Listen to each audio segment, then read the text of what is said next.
umpama aku rawati dosa lara tak wales lara kaya tatu sing tak tampa nanging aku ra mentolo umpama aku ra duwe rasa aku lilo kowe karo wong liya nanging atiku wis kadung tresno kowe milih tresno liya apa ora eling nalika semono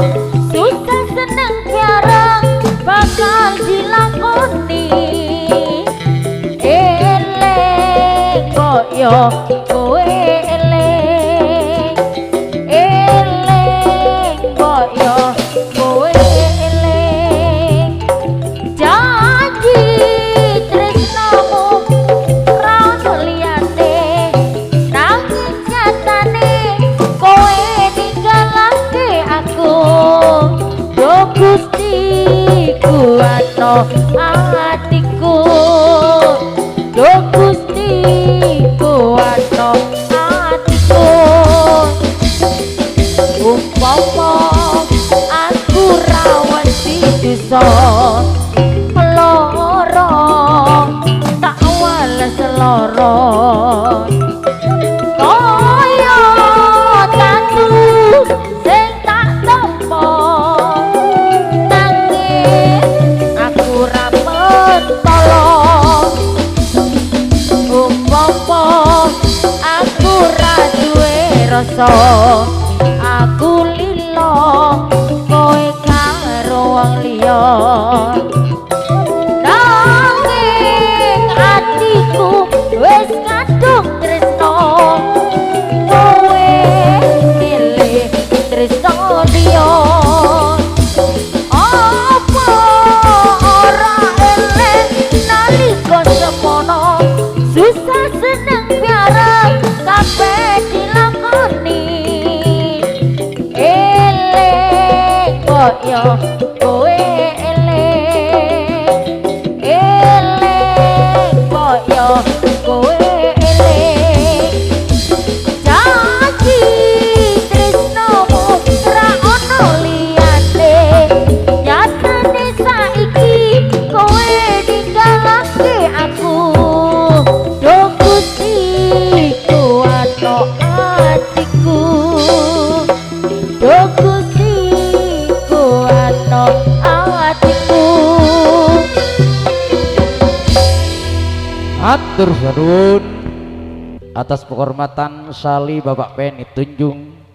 diantaranya Haji Selamat Haji Karto Bandaran calon 2026 mungkin kumpul di rumahnya Bapak Dewan Mekah Melawang Kelakah Cak Muhammad Bapak Nathan Jenggrong Cak Nuryadi Sarti Asruni sing duwe kemis kliwon di bulan Rasul pindah tempat di rumahnya Cak Mat Nidi Melawang Kelakah Tayub Panjilaras.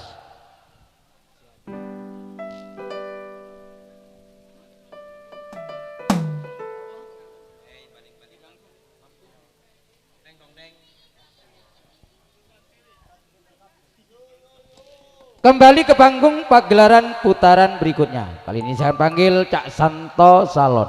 Jeruk, Bung Solihin Jeruk, Bapak Pon Tunjung, Mas Indra Tunjung, Bapak Sugi Tunjung, Bung Ivan yang datangnya dari Kertowono Perang, Bung Alek yang datangnya dari Sombo, Bung Rian juga dari Perang, Cak Ngateman saking Tunjung, Bapak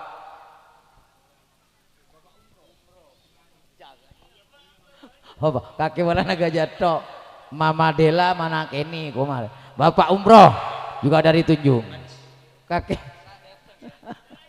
jaga jauh, kakek Mbak Dila, Mbak Kenny, Mbak Dian, agak jedok. Ding-dingan nih bro. Caca asang tosalon, caca solihin, caca apa ya amat citra, cak sugi cak impan, caca alek cak rian, kapa angataman, monggo ngriki jaipongan, monggo dan kawan-kawan, monggo sami jogetan.